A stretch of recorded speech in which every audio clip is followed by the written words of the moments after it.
आज हम कक्षा 10वीं की गणित का अध्याय 13 पृष्ठीय क्षेत्रफल एवं आयतन वाला आज हम पाठ पढ़ेंगे। कक्षा 10वीं की गणित का अध्याय 13 पृष्ठीय क्षेत्रफल एवं आयतन आज हम ये पढ़ेंगे।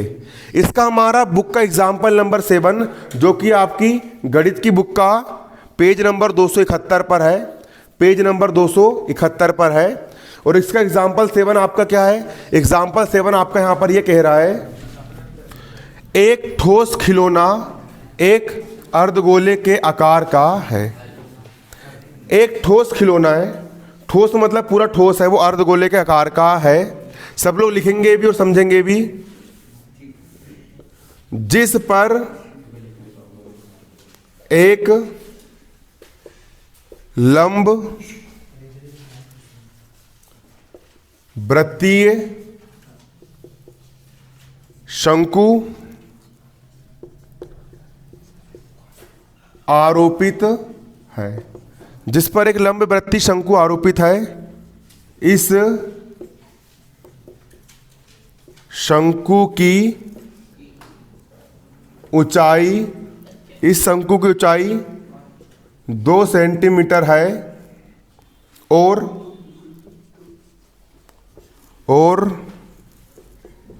आधार का व्यास 4 सेंटीमीटर है। इस खिलौने का आयतन,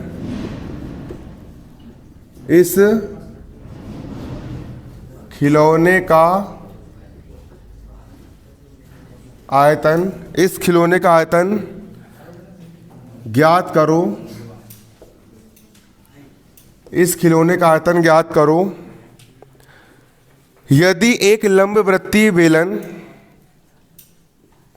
यदि एक लंब वृत्तीय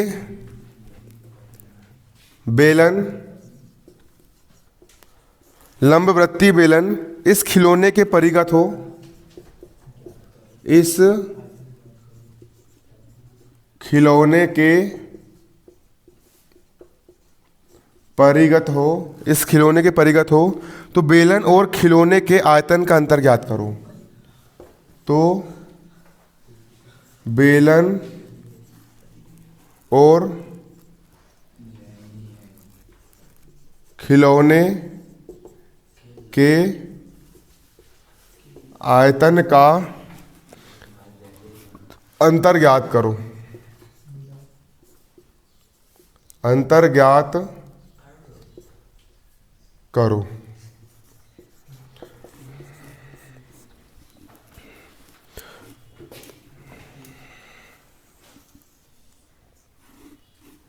ये चित्र बनाओ जल्दी से ना।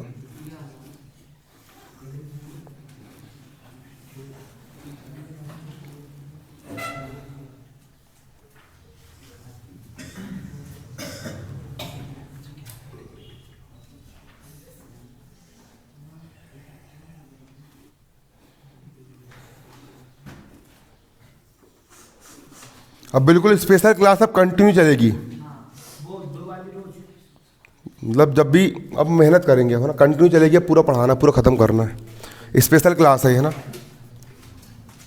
स्पेशल क्लास जो कि इस साल निःशुल्क मिल रही है आपको, है ना।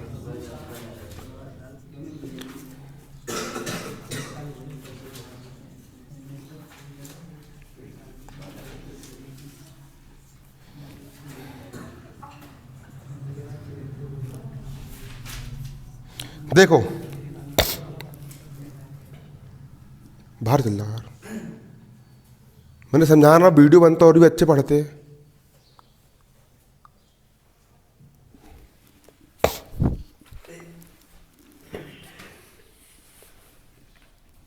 तो यहाँ पे सवाल क्या बोल रहा है?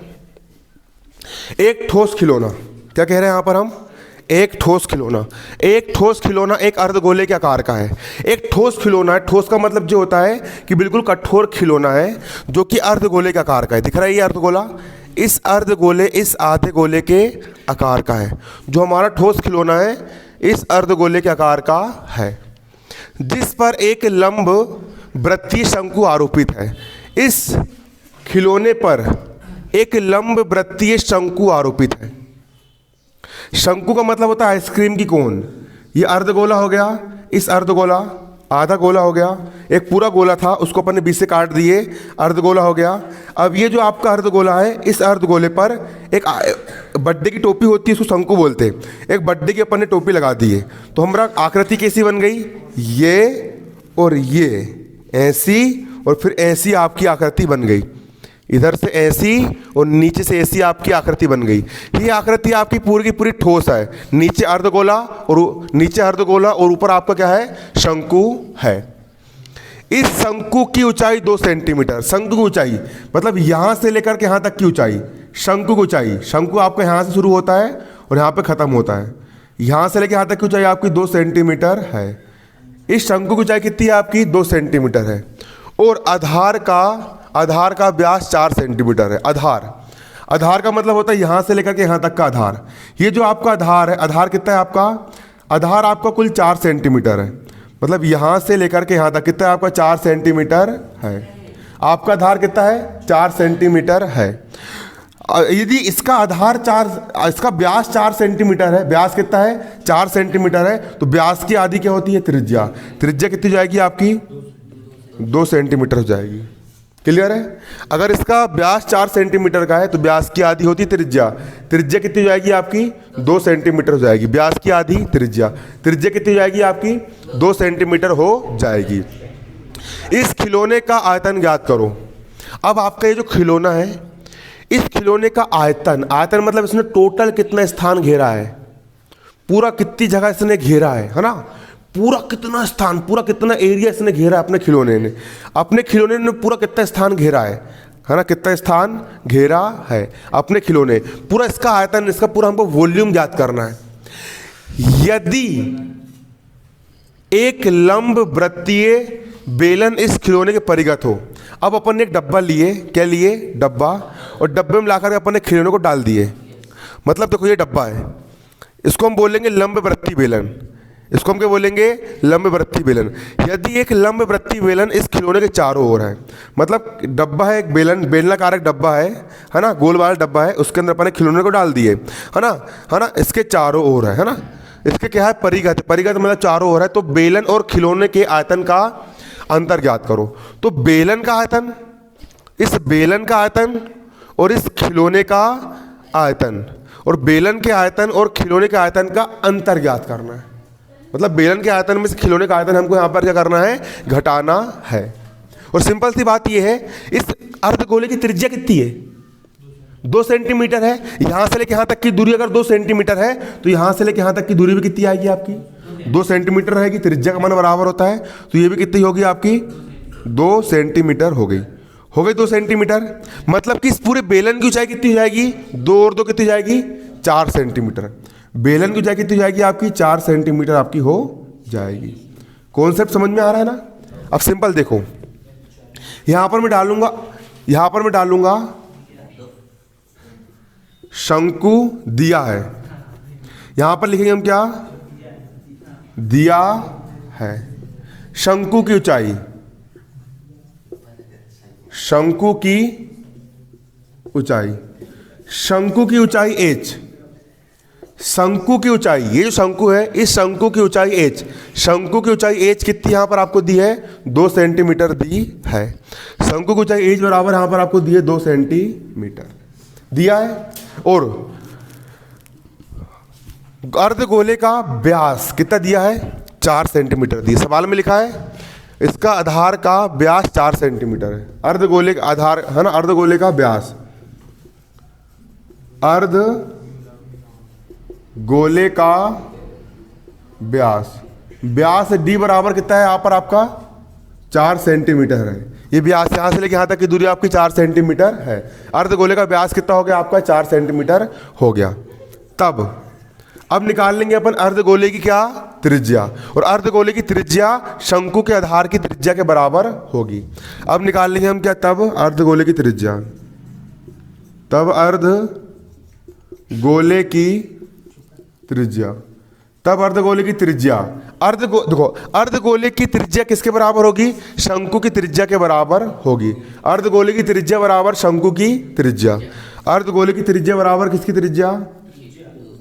शंकु की त्रिज्या। और त्रिज्या r बराबर क्या होती है? त्रिज्या व्यास की आधी होती है। व्यास यदि आपका 4 सेंटीमीटर है, 4 सेंटीमीटर 4 की आधी कर दी, आधी मतलब 2 से भाग दे दिए, तो त्रिज्या कितनी निकल के आ गई आपकी? 2 सेंटीमीटर निकल करके आ गई, है ना। शंकु के आधार की त्रिज्या भी 2 सेंटीमीटर, गोले के आधार की त्रिज्या भी कितनी निकल के आ गई आपकी? 2 सेंटीमीटर यहाँ पर निकल करके आपकी आ गई। क्लियर है? कितनी निकल के आ गई? 2 सेंटीमीटर निकल करके आ गई। कौन सर समझ में आ रहा है ना? 2 सेंटीमीटर निकल करके आ गई। अब इसके बाद अब हम यहां पर निकाल लेंगे भैया शंकु। शंकु की क्या निकाल लेंगे यहां पर हम? देखो अब खिलौने का आयतन निकाल रहा हूं मैं, तब खिलौने का आयतन, खिलौने का सवाल ने बोला ना खिलौने का आयतन याद करो।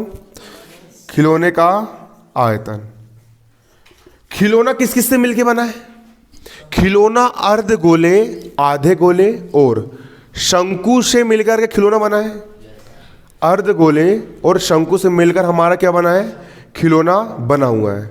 तो मैं अर्ध गोले का आयतन और शंकु का आयतन, दोनों आयतन को मैं जोड़ दूंगा तो मेरे पूरे खिलौने का आयतन निकल करके आ जाएगा। तो यहां पर खिलौने का आयतन बराबर हो जाएगा अर्ध गोले का आयतन धन, अर्धगोले का आयतन धन किसका आयतन? शंकु का आयतन।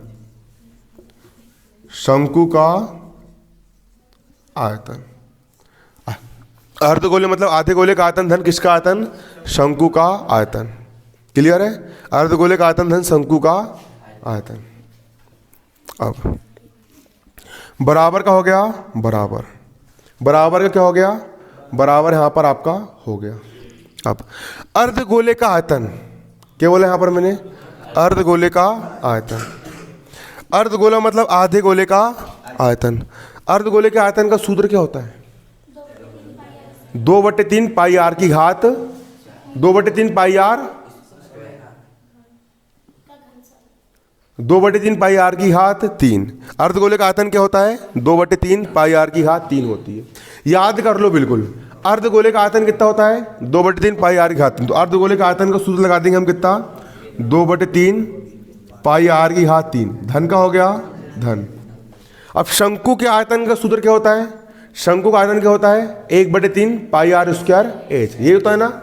शंकु का आयतन होता है 1/3 पाई आर स्क्वायर एच। ये हो गया हमारे शंकु का आयतन। क्लियर है? अब इसके बट्टे में भी 3, इसके बट्टे में भी 3, यहां पर भी पाई, यहां पर भी पाई, और यहां पर कितने आर है? 2 आर है, और यहां पर कितने आर है?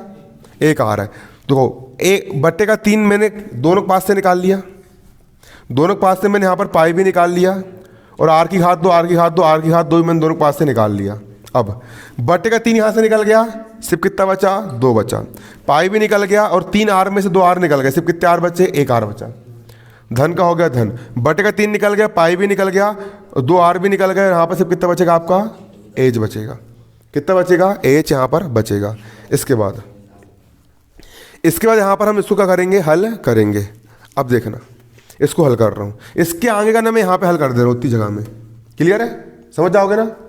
1/3 का हो गया 1/3 गुणा पाई का मान यहाँ पे कितने रखने के लिए बोल रहा? सवाल ने खुद बोला है पाई का मान कितना रखना है? 3.14 रखना है। तो पाई का मान कितना रख दूंगा मैं? 3.14 गुणा त्रिज्या आर का मान कितना है? त्रिज्या आर कितनी यहाँ पर आपकी? 2 सेंटीमीटर है। त्रिज्या आर का मान कितना रख दूंगा? 2। 2 की घात 2, आर की घात 2 मतलब 2 की घात 2 मतलब 2 गुणा 2। क्लियर है? आर की घात 2 मतलब 2 गुणा 2। अब ब्रैकेट में 2r मतलब 2 का हो गया 2 गुणा त्रिज्या आर कितनी है आपकी? 2। धन का हो गया धन। एच कितनी है? एच कितना है? एच क्या है? किसकी हाइट? शंकु की हाइट। शंकु का आता है शंकु की हाइट ना। तो शंकु की हाइट कितनी है भाई? कितनी है? क्यों बहनों कितनी है? 2 सेंटीमीटर है ना, है ना। शंकु की हाइट कितनी है यहाँ पर आपकी? 2 सेंटीमीटर। कितनी सेंटीमीटर? 2 सेंटीमीटर। तो यहाँ पर एच का मान कितना रख देंगे अपन? 2 सेंटीमीटर अपन रख देंगे। क्लियर है? अब बराबर का हो गया बराबर। 1/3 का हो गया यहाँ पर कितना, 1/3 गुणा 3.14 का हो जाएगा 3.14 गुणा 2 दूनी कितना हो गया आपका 4। अब ब्रैकेट में 2 दूनी 4 और 2 6। अब काटेंगे 3 एक कम 3 दूनी 6। अब 3.14 का हो गया 3.14 गुणा 4 दूनी कितना हो गया आपका 8 हो गया 8। क्लियर है। इसके नीचे की स्टेप यहाँ पर ही लिख रहा हूँ। क्लियर। अब इस 314 में 8 का मल्टीप्लाई करो, 8 चौ 32 का 2 हासिल का 3, 8 एक कम 8 और 3 8 3 11 का 1 हासिल का 1, 8 3 24 और कितना हो गया 25। दो संख्या के पहले डेसिमल लगाए, दो संख्या के पहले लगा दिए डेसिमल। और आयतन हमेशा काम निकल के आता है घन में आता है, तो सेंटीमीटर घात 3। क्लियर। ये किसका आयतन निकल के आ गया, खिलौने का आयतन निकल के आ गया, पूरे खिलौने का। अपने जोड़े ना अर्धगोल और शंकु दोनों को जोड़ के खिलौना बना अपना, तो खिलौने का आयतन कितने निकल के आ गया अपना 25.12 घन सेंटीमीटर अपने खिलौने का आयतन निकल करके आ गया, है ना। क्या हो गया आपका खिलौने का आयतन, यहां लिखेंगे हम क्या, खिलौने का आयतन बराबर कितना है 25.12 घन सेंटीमीटर है। ये हो गया आपका क्या पहला आंसर निकल के आ गया, आगे निकल के। अब इतना उतारो जल्दी से, ये पहला आंसर निकल के आ गया। आपके खिलौने का आयतन, आपके खिलौने का वॉल्यूम 25.12 निकल करके आ गया। उतारो जल्दी से, स्पीड से उतारो। यहां पर आपका खिलौने का आयतन 25.12 निकल के आ गया। अब मुझे क्या निकालना है, बेलन और खिलौने के आयतन का अंतर निकालना है। ये जो बाहर जो बेलन है, जो बाहर जो डब्बा है, उस बेलन का पूरा आयतन, उस बेलन का पूरा आयतन और इस खिलौने का पूरा आयतन, बेलन का आयतन और खिलौने के आयतन का अंतर निकालना है। मतलब पहले बेलन का आयतन निकालूंगा मैं, फिर खिलौने का आयतन निकालूंगा और बेलन के आयतन में से खिलौने का आयतन में घटा दूंगा। तो माना बेलन की ऊंचाई कितनी हो जाएगी, 2 धन 2 बराबर कितनी हो जाएगी 4 सेंटीमीटर हो जाएगी। यहां पर हम लिखेंगे माना बेलन की ऊंचाई h1 बराबर कितनी हो जाएगी 4 सेंटीमीटर निकल करके आ जाएगी बेलन की ऊंचाई। अब निकाल लेंगे हम तब बेलन का आयतन और किसका आयतन, में से, और खिलौने का आयतन, खिलौने का आयतन, बेलन का आयतन और खिलौने के आयतन का अंतर मतलब घटा देना। तो बेलन के आयतन का सूत्र क्या होता है पाई आर स्क्वायर एच, लेकिन यहां पर अपन h1 रखेंगे। क्या रखेंगे यहां पर अपन h1 रखेंगे। यहां लिखेंगे बेलन का आयतन हो जाएगा आपका पाई आर स्क्वायर h1 जी होता है बेलन का आयतन। माइनस का हो गया माइनस, खिलौने का आयतन क्या है, खिलौने का आयतन मैंने अभी निकाल के लाया 25.12। कितना है आपका 25.12, कितना है 25.12 है।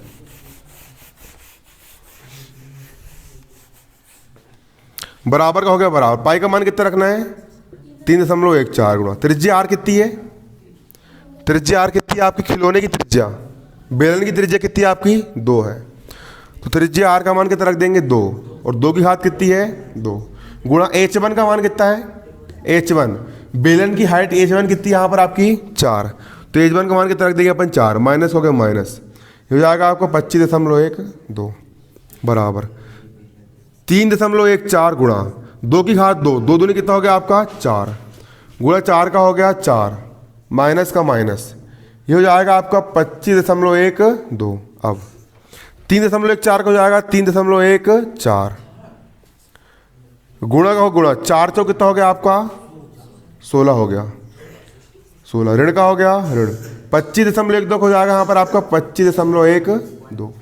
क्लियर है, 25.12 हो जाएगा आपका 25.12 हो गया इतना। अब इसके बाद